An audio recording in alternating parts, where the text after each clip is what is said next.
Welcome to In Your Neighborhood. I'm your host, Sharla Brown, and on today's show we have Nicole Latour. Nicole is the Executive Director of Alpha Court. Welcome to the show, Nicole. Thank you for having me. So tell me a little bit, Nicole, what Alpha Court is. Alpha Court is a nonprofit organization that provides support and housing to people that are experiencing mental health issues or problematic substance use. Wonderful. And tell me a little bit about how the organization has came about and when it started here in the city. Sure. The organization started in the late 80s, and it was really a response to depopulating the psychiatric hospital. A group of concerned citizens were wondering, how are we going to support these individuals in the community, and also how are we going to find them safe and affordable housing? So they developed Alpha Court to provide the support in the community that people need, as well as the housing. So it was really built in Thunder Bay for people in Thunder Bay. Right. And let's talk a little bit about kind of the supply and demand in Thunder Bay, because you hear a lot about homelessness issues and that we have a housing shortage and things like that. So are there things like wait list and what are kind of the realities here in Thunder Bay in terms of the housing situation? Definitely there's a need for affordable housing, and there's a need not only for affordable units but also the support that goes along with the units. So helping people manage within their apartment, advocating for them to get the necessary resources they need. We have about a 50-person wait list for services right now. Fortunately, our housing wait list is not that significant for our rent supplement program. But our permanent dedicated units, we have a significant wait list for. So we own 2 apartment buildings, Dease and Jasper, and there's 59 units between both. So we have quite a wait list for those. But our scattered units throughout the community, we're looking at about 100.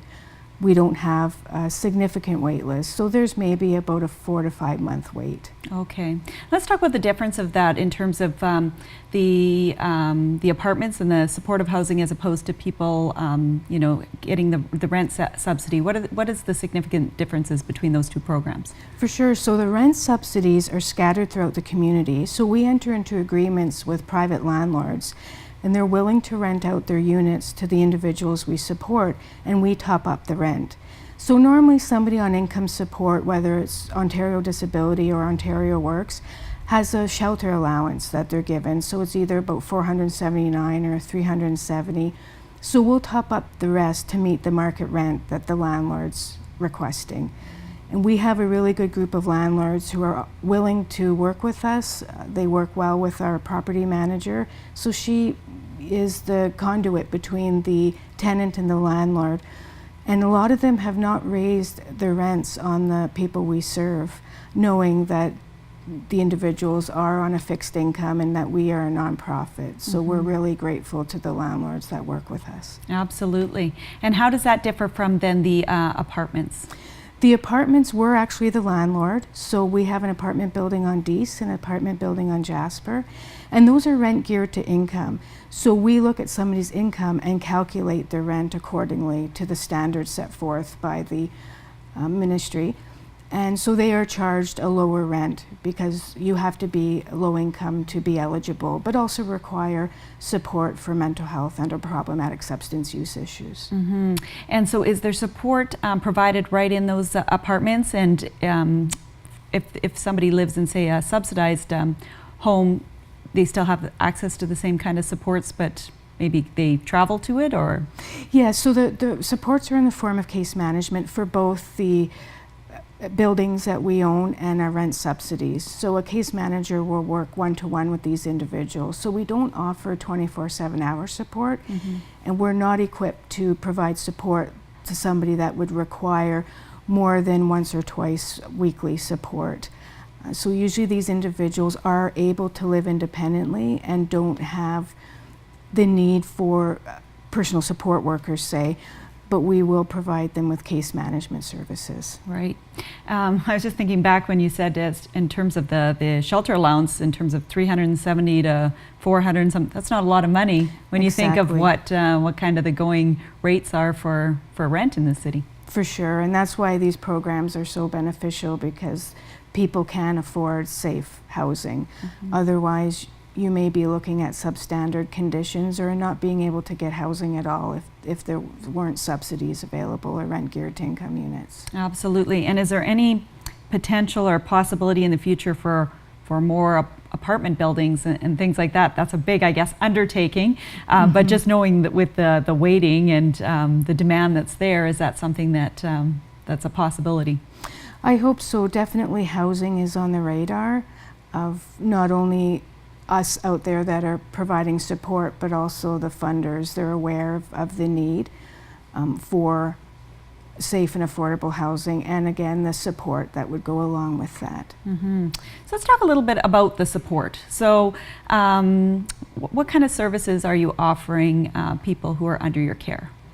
Our main service is case management. So we offer one-to-one work with individuals. We help them in various facets of their life, whether that's skill teaching, advocacy, supportive counseling. So we don't do in-depth counseling, but we will assist people with day-to-day problem-solving skills.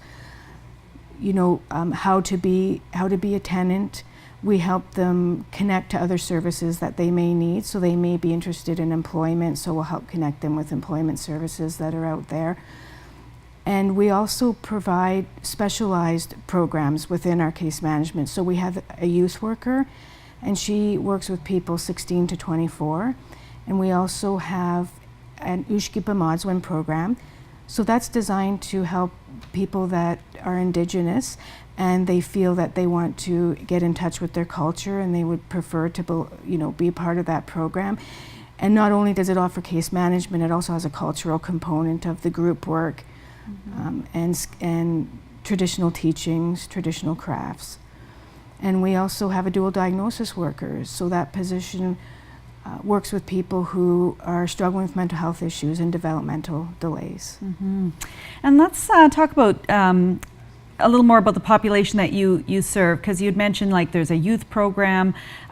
Are you helping all ages, or is it certain age groups that you work with, or? 16 and over. We don't have a cap on the ages. Our ages right now, the average is 35 to 45 with the people we support. But with changing demographics, I can definitely see that increasing over time, that we'll be providing services to an older age group, but we don't cap the age of which we provide services.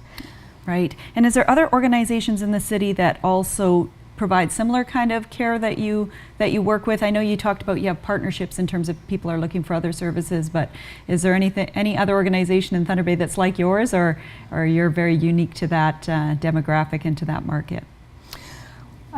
There's definitely other mental health service providers that also maybe have housing, like St. Joseph's Care Group, but they have medium to high support housing, so it's different from ours. That's more supportive, 12 to 24 hour support and around there. And we don't have that intensity of support, so our housing is you need less support to be eligible.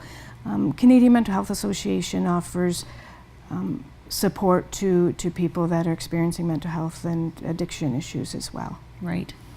And let's talk a little bit about the model of care that Alpha Court follows. We follow the psychosocial rehab model of care, so we really promote independence, and we want people to live beyond the mental illness and addiction, and we really have a belief that people can and will move beyond, and that they are the drivers in this journey with us, and really they're directing their care, and we want to plan what they need around what they say they need, and around where they feel their goals are and what goals that they want to reach. Wonderful. Well, we're going to take a quick break, and we're going to be right back with Nicole and talk more about Alpha Court.